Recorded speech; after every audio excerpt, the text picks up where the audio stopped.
Bien, nous souhaitions, avec Stéphanie, compléter la photographie qui a commencé à être dressée ce matin en vous parlant de trois éclairages sur ce que fait la performance, ou plutôt, dirons-nous, ce que font les mesures de la performance, cette idée de quantifier dont on a déjà commencé amplement à parler, sur les universités, ou devrais-je dire, sur les personnels des universités.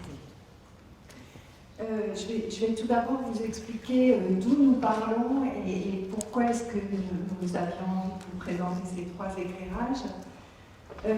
Alors, c'est un questionnement qui est né de la conjonction de deux contextes, de deux rencontres. D'abord, ce que l'on disait en introduction aux différentes interventions depuis ce matin, une multiplication récente, une accélération du développement des outils de mesure à l'intérieur des établissements. Je ne vais pas recommencer à redire ce qui a été déjà dit, mais cette multiplication des indicateurs à tous les niveaux, que ce soit pour les financements, que ce soit pour le pilotage, que ce soit pour l'évaluation systématique, on citait ici juste la CEHCERS, enfin, un faisceau d'éléments qui conduisent à beaucoup plus d'outils, de mesures, d'indicateurs, de systèmes qui visent à appréhender la performance. Mais dans le même temps, quand on regarde un petit peu la littérature qui s'est intéressée à ces sujets-là, on se rend compte que les résultats qui sont proposés ne sont pas totalement tranchés dans un sens ou dans l'autre, et qu'il y a même souvent des contradictions dans les études empiriques qui ne permettent pas de se faire une opinion qui soit définitive sur la question. Donc on était parti de ce constat-là, et quelques temps après qu'on ait démarré d'ailleurs notre réflexion, je crois que c'est Paradise et Paul-Berman en 2016 qui disait « On a besoin de multiplier les études sur ce que font ces mesures de la performance sur les universités parce que les études sont pour l'instant trop contradictoires pour qu'on puisse tirer une quelconque conclusion. » Donc on était dans ce moment de réflexion, et puis il se trouve que le hasard de nos métiers universitaires ont fait que nous nous sommes rencontrés lors d'une formation de l'ESN qui était destinée aux cadres dans les universités. Et cette formation, qui était une formation sur plusieurs mois, faisait appel à des enseignants et des chercheurs de différentes disciplines. C'est comme ça que Christine Musselin et Stéphanie Mignot-Gérard étaient là et comme sociologues, et puis pour l'attention qu'elle portait aux transformations universitaires. Et puis Samuel Sponel et moi-même, nous étions là comme gestionnaires, et pour l'attention que nous portions à la manière dont les outils étaient utilisés dans les organisations. Je dis les choses trop vite, Christine et Stéphanie, les travaux de recherche ne peuvent pas être résumés à ça, Samuel et moi non plus, mais voilà, c'est juste pour vous donner une petite idée de notre rencontre. Et donc, comme on a travaillé pendant plusieurs mois, on s'est rendu compte qu'on partageait un certain nombre d'intérêts, on a eu envie de mettre en place une grande enquête pourquoi est-ce qu'on a voulu la mettre en place tout de suite? Parce qu'on était aussi à une période charnière. On était 4 ans après la mise en place de la LRU, ce qui signifie, souvenez-vous-en, toutes les universités ne sont pas passées en même temps à la LRU, RCE, etc. Donc il y avait à peu près une moitié des établissements universitaires français qui étaient d'ores et déjà engagés dans ces dispositifs, l'autre moitié qui allait s'y engager mais ne l'était pas encore. Et c'était une période aussi qui était assez mouvementée. Il y avait beaucoup de contestations dans le monde académique de ces différentes réformes. Ça bruissait très fort autour de ces réformes. Et d'ailleurs, une anecdote qui est assez drôle, c'est quand on a envoyé notre questionnaire, donc on a fait un travail de préparation dont je vais vous parler, mais quand on a envoyé notre questionnaire, les réceptions qui en ont été faites étaient très variées. On avait mis en place un système de mail où on pouvait répondre à toutes les interrogations de nos répondants, puisque comme c'était un questionnaire en ligne, on était un peu loin de nos interlocuteurs, donc on avait une sorte de hotline qu'on se passait tous les 4 en fonction de notre disponibilité pour répondre à nos répondants.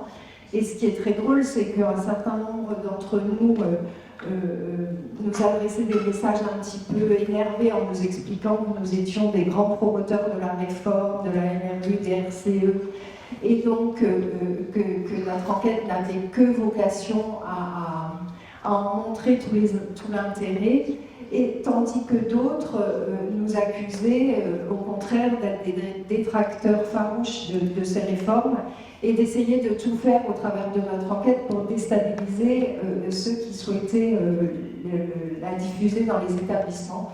Donc voilà, nous on y a vu une sorte de confirmation du fait que l'enquête embrassait large et qu'on pouvait regarder un petit peu ce qu'elle nous proposait comme résultat. Alors on a envoyé plus de 12 000 questionnaires, il y avait 84 universités à cette époque-là. On a les résultats qu'on a exploités, c'est des résultats qui ont été extraits de 2600 questionnaires qui étaient complets, parce que je ne sais pas si certains d'entre vous ont vu passer le questionnaire, mais il était très long, donc on a un certain nombre de questionnaires qui n'étaient pas exploitables.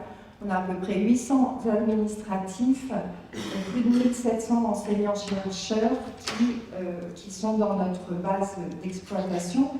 Puisque je dis administratif et enseignants-chercheurs, nous interrogeons tous les acteurs de la gouvernance universitaire, gouvernance entendue au sens large, c'est-à-dire que nous avons interrogé celles et ceux qui exerçaient, je ne sais pas comment dire, une fonction, une responsabilité à l'intérieur de leur établissement. Donc ça peut être des directeurs de labo, des responsables administratifs de labo, ça peut être des directeurs de composants, des élus bien sûr, les équipes de direction. On a essayé de voir tous ceux qui, à un moment de la chaîne, et quel que soit le niveau, étaient partie prenante de ces dispositifs. Et puis, donc, un questionnaire au travers duquel on essayait de mesurer, ou en tous les cas de recueillir l'avis de nos interlocuteurs sur les rapports de pouvoir, les processus de décision, les indicateurs de gestion de performance et les réformes. On les interrogeait sous la forme d'échelle de Likert, c'est-à-dire qu'on leur demandait, à la suite d'un certain nombre d'affirmations, s'ils étaient tout à fait d'accord ou pas du tout d'accord, avec une gradation entre ces deux positions-là. Et puis pour mettre à disposition tout de suite de toutes celles et tous ceux qui avaient pris le temps de nous répondre les résultats, on a commencé par faire un rapport qu'on avait mis en ligne, qui est d'ailleurs toujours en ligne, dans SHS, qui est un rapport qui présente simplement les résultats très bruts de l'ensemble de la photographie qu'on a pu dresser. Mais à la suite de ça, on a essayé d'en faire une exploration sur des points qui nous intéressaient plus particulièrement ou beaucoup plus pointus. Et ce sont 3 de ces éclairages que nous vous proposons aujourd'hui. Alors, seulement 3, parce qu'on a qu'un petit espace, et puis parce que, comme vous allez le voir, le fait que l'enquête soit assez large, on pourrait aller, voilà, on pourrait en discuter toute la journée. Alors, pourquoi est-ce que ça mérite des éclairages variés? Je vous disais qu'on vous en propose 3 aujourd'hui, mais qu'on aurait pu en proposer beaucoup plus. Pourquoi est-ce que cette question d'introduction des instruments de gestion mérite qu'on le regarde au travers de différentes perspectives? L'idée, c'est de dire, et elle n'est pas de nous, hein, c'est Actuel et Vlaïd qui disent un instrument de gestion, c'est un agrégat, c'est quelque chose qui va... c'est un agrégat qui est constitué d'un substrat technique, mais qui est aussi porteur d'une philosophie gestionnaire et également d'une vision simplifiée de l'organisation. C'est un petit peu ce qu'on a dit ou ce que les différents orateurs avant nous ont dit sur la manière dont étaient reçus ces instruments de gestion. Alors, si on reprend ces trois dimensions très vite, sur la vision simplifiée de l'organisation, l'idée c'est de dire qu'un outil va de facto définir des rôles, des processus simplifiés à l'intérieur d'une organisation et qu'il va de ce fait influencer les rapports entre les acteurs. Nous, on a essayé de regarder ça à travers un article qui a paru en 2013 sur quelle était la perception des acteurs, donc des répondants, hein, ceux que je vous ai indiqués il y a un instant, sur le rôle des données. Ils ont à leur disposition un certain nombre de données sur l'enseignement, sur la recherche, sur les dimensions financières ou budgétaires. Quel est leur avis là-dessus? Et puis on essaye de voir aussi si la position des acteurs dans l'organisation, s'agit-il d'enseignants, d'administratifs, s'agit-il d'acteurs plutôt en centrale, plutôt en composante, cette position a-t-elle une influence sur la manière dont ils perçoivent le rôle des données? La deuxième dimension, c'est donc la dimension philosophie gestionnaire. Derrière ça, on se dit que un outil va promouvoir des formes de comportement, va valoriser des formes de comportement au détriment d'autres. Et là, pour regarder ça, nous sommes intéressés aux outils comme des systèmes culturels. Quelles valeurs charrient-ils et comment influencent-ils les valeurs, voire l'identité des acteurs? Et ça, c'est quelque chose qu'on a regardé dans l'article qui a paru dans Org Studies, où on essaye de faire le lien entre adhésion à la culture de la performance, alors il faudra encore définir ça, et adhésion aux valeurs publiques. C'est un des trois éclairages qu'on vous propose aujourd'hui. Et puis enfin, j'arrive pas trop à voir, c'est bon. Et puis enfin, pour ce qui concerne le substrat technique, c'est-à-dire le substrat formel, hein, la forme que prennent les outils, nous nous sommes intéressés donc à ces supports concrets dans lesquels s'incarne l'outil. Et notre idée, c'est de regarder si ces outils produisent un impact. Et là, en l'occurrence, le point qu'on vous présente aujourd'hui, c'est est-ce qu'ils produisent un impact sur cette valeur ou caractéristique ou notion centrale qu'est la collégialité. Alors, très vite, quelques éléments de résultats sur la perception du rôle des données sur la performance. Ce n'est pas quelque chose qui est nouveau, ce n'est pas quelque chose qui est propre au contexte universitaire. La littérature en comptabilité, entendue au sens large, montre bien, dans des contextes extrêmement variés, qu'il peut y avoir une pluralité de rôles, une pluralité de perception des instruments de gestion. Nous, on a essayé de croiser en fait différentes grilles qui ont été produites dans d'autres contextes que les contextes universitaires pour essayer d'appréhender les différentes manières dont les outils pouvaient agir à l'intérieur des organisations. Alors vite, je ne vais pas détailler, mais on essaye de regarder si les outils, en tout cas, si nos répondants pensent que les outils ont un rôle plus de légitimité ou plus de prise de décision, d'aider à la prise de décision, ou plus de dialogue, d'apprentissage, ces choses-là. Je pourrais y revenir dans la discussion, c'est trop vite dit ici, mais vous voyez, c'est cette idée de dire un outil peut servir à plusieurs choses et quelle est la chose que vous valorisez. Et notre idée, c'était de mesurer ces perceptions du rôle des outils et puis de voir s'il y avait des différences entre les acteurs. Ce que l'on observe, tout acteur confondu, tout répondant confondu, c'est que le rôle le plus fréquemment perçu, c'est un rôle de légitimité. C'est-à-dire, j'utilise des outils pour montrer à l'échelon supérieur que je gère bien ce qui m'a été confié puisque j'utilise les bons outils. D'accord ? C'est presque quelque chose un peu de rituel. Donc, on voit ça beaucoup dans les réponses qui nous ont été faites. Et il y a un seul rôle qui apparaît un petit peu sur l'évaluation qui concerne les données centrées sur la recherche. Je vous le disais, on les interrogeait sur les données enseignement, les données recherche et les données finance. Le rôle évaluation, on le voit apparaître un petit peu pour les données recherche, mais pas davantage.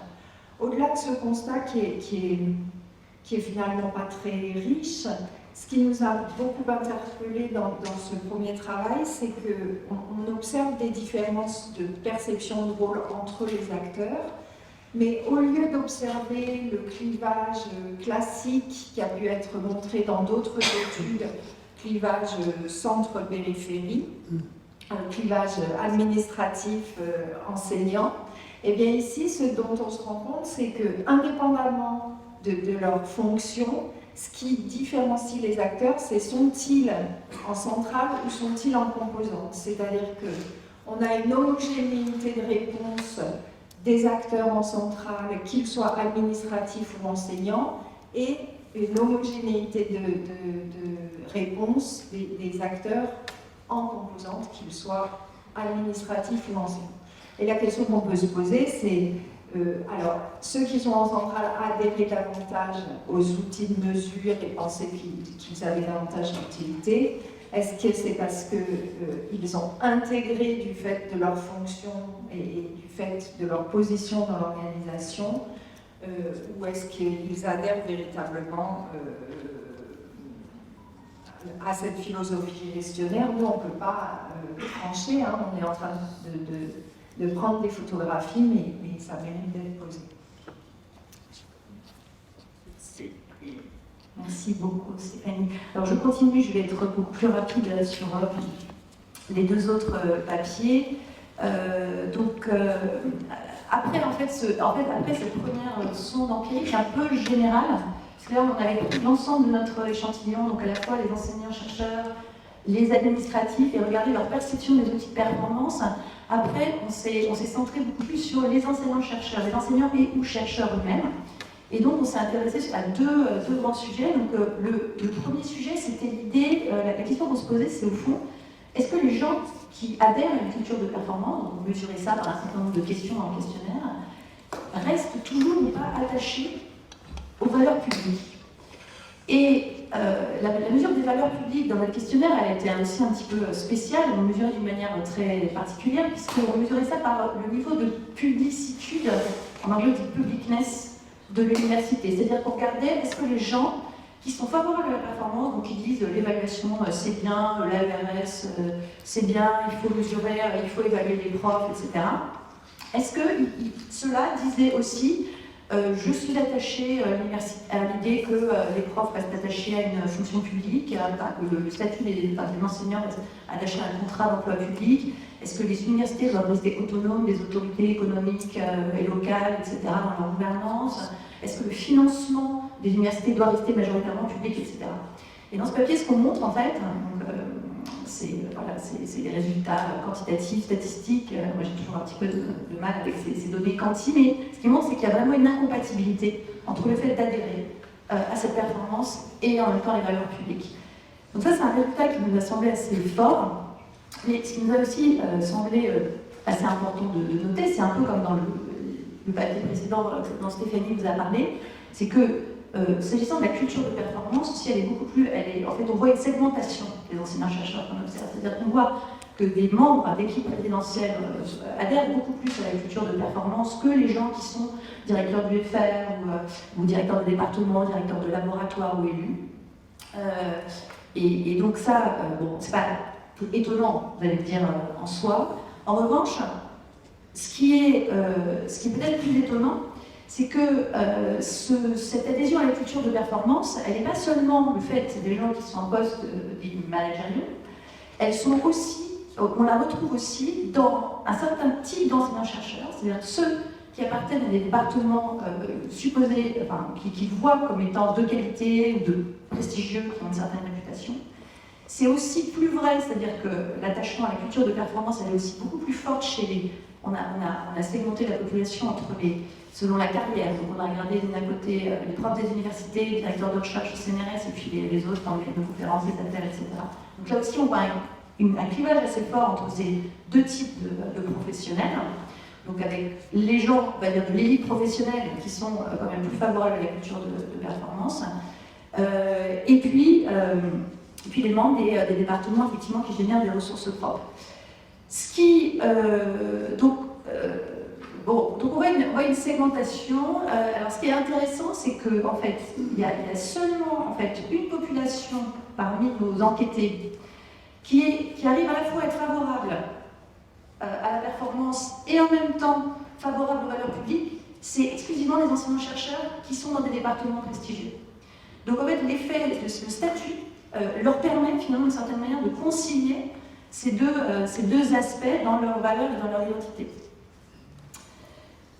Je vais encore plus vite, là, je pense qu'on a largement dépassé les 20 minutes, mais c'est bien d'avoir pris le temps de développer. Non, mais c'était normal de développer l'introduction de notre travail, tout le travail préparatoire qui était vraiment très important et essentiel. Donc la deuxième sonde qu'on a faite sur les enseignants-chercheurs, c'est qu'on s'est interrogé, alors cette fois-ci on a regardé plus particulièrement simplement l'utilisation des instruments d'évaluation de performance de la recherche. C'est-à-dire que là, en fait, on demandait à nos répondants de spécifier dans quelle mesure leur université, leur département, etc., utilisait vraiment des modes des évaluations de la recherche. Et on a regardé le lien qu'il y avait entre ces perceptions-là et leur perception de la collégialité. Alors, pourquoi on s'est penché sur la question de la collégialité? Parce que dans la littérature, en fait, il y a un débat qui est très fort. Vous avez en fait une littérature dominante qui dit quand même, en gros, le managérialisme écrase la collégialité. Et puis vous avez des gens qui disent « Ah ben non, c'est pas vrai, c'est plus compliqué que ça, mais dans une logique hybridée, c'est-à-dire que la collégialité résiste quand même, etc., à certaines conditions. » Et donc, voilà, donc on était un peu embarrassés par ce débat. Et en fait, on était d'autant plus embarrassés par ce débat qu'on a un problème dans la littérature, c'est qu'on estime, après avoir lu beaucoup, qu'en fait la collégialité est très mal définie par la littérature. C'est-à-dire qu'en gros, soit les chercheurs ont des positions hyper normatives sur le sujet, c'est-à-dire qu'en fait, ils veulent défendre la collégialité à tout prix et montrer que le managérialisme écrase la collégialité, soit au contraire, ils sont plutôt favorables à l'idée que les managers peuvent gérer les universités, que pourquoi pas, ça peut s'associer avec la collégialité. Donc c'est très normatif, ou alors ce que font les chercheurs, notamment dans les enquêtes qualitatives, mais aussi quanti, c'est qu'ils demandent à leurs acteurs, à leurs enquêtés, alors est-ce qu'il reste de la collégialité dans votre université? Mais vous voyez, la charge normative associée à ce concept biaise nécessairement les résultats, puisque du coup, les gens, comme dit McFarlane, les gens ont tendance à être des ventriloques, à ventrilocaliser la collégialité. Donc on ne sait pas très bien ce qu'il en est. Donc finalement, on s'est appuyé sur la littérature, et ce qu'on s'est dit, en fait, au fond, c'est que finalement, ce qu'on appelle collégialité dans la littérature, c'est finalement 4 choses. C'est ce qu'a dit tout à l'heure Annabelle quand elle parlait du modèle Oxford, c'est le dernier point, en fait, c'est l'idée qu'il y a des collèges. Des collèges, c'est quoi? C'est des entités académiques décentralisées qui ont un certain pouvoir de décision, une autonomie de pouvoir de décision face au centre. Ça, c'est une dimension possible de la collégialité. Une autre dimension qui est souvent associée, c'est l'idée de l'autonomie professionnelle des enseignants-chercheurs face à leur travail. Une troisième dimension de la collégialité, il y en a qui est plus une dimension un peu américaine. C'est comme ça que les Américains la comprennent, c'est la question de participer au collectif. En tant qu'enseignant-chercheur, je dois participer au fonctionnement de mon département, je dois m'engager auprès de mes collègues, travailler avec eux, etc. Et évidemment, la quatrième dimension, qui est au fond la collégialité, parce que c'est la capacité des enseignants-chercheurs à faire valoir leur voix dans les instances de décision auprès de la gouvernance. Est-ce qu'ils continuent à participer à la décision? Et donc on a voulu un peu couper en tranches cette collégialité. C'est vrai que c'est peut-être un peu systématique, et donc on a voulu regarder les effets de l'usage de la performance de la recherche sur ces différents modèles de collégialité. Et qu'est-ce qu'on voit? On voit très clairement qu'il y a un lien négatif entre l'usage d'instruments de la performance et la perception d'autonomie des enseignants-chercheurs. Donc là, il y a un effet négatif très fort. En revanche, et on a été un peu surprise, l'utilisation d'instruments de gestion de la performance ne va pas de pair avec moins de participation aux décisions collectives des enseignants-chercheurs. En revanche, quand on segmente par type d'établissement, c'est-à-dire qu'on regarde en fait, les établissements qui sont classés dans le classement de Shanghai d'un côté et de l'autre, ceux qui ne sont pas classés dans les 200 premières places, je crois que c'est ça le critère comprend, enfin dans les 2 classements de championnat, c'est compliqué après, mais bon bref, on voit que dans ces universités de haut statut, en revanche, l'utilisation d'indicateurs de performance tend à la fois à centraliser les établissements et en même temps à diminuer la citoyenneté des enseignants-chercheurs. Voilà. Encore une fois, là, on pose des constats qui sont évidemment pas faciles à interpréter. On a des pistes d'interprétation dans les pages de discussion de nos papiers. Mais on vous livre là ces constats pour que vous puissiez vous en saisir et en discuter. Donc, très rapidement, pour conclure, en fait, ce qui nous semble important, c'est qu'on arrive à l'issue de ces travaux-là, on arrive en fait à des conclusions finalement assez nuancées. Mais un truc qui nous semble très important, c'est que la mise en œuvre de ces indicateurs de gestion, pour nous, ils révèlent beaucoup des différenciations internes. Des différenciations internes au sein de l'université, des différenciations internes au sein même de la profession universitaire, en fait, qu'on voit à la manière dont des groupes d'acteurs réagissent à ces différents outils. Ce qu'on voit aussi, c'est que, quand même, il reste vrai que ces outils ne s'appliquent pas mécaniquement comme des algorithmes et qu'il y a de l'agency, comme disent les anglo-saxons, tout ça. Il y a des outils qui sont... Les outils, c'est malléable. On peut y mettre différents objectifs, on peut y mettre différentes valeurs même parfois. Et donc, voilà, donc, ça a des effets en fait assez contrastés et locaux, si je puis dire. Donc voilà, et puis peut-être, le constat peut-être le plus effrayant finalement dans tout ça, c'est que, au-delà de ces différenciations, etc., ce qu'on voit quand même, c'est que même si les outils, on arrive un peu à les contourner, à les habiller, etc., ce qui semble quand même, c'est que finalement, c'est le plus important, l'effet le plus manifeste, c'est que c'est cette culture de performance qui diffuse et qui tend de manière plus ou moins visible, je dirais plus invisible que visible, à véritablement transformer les identités et les valeurs des professionnels académiques. Voilà, merci beaucoup et désolée d'avoir été si longue dans votre exposition. Merci.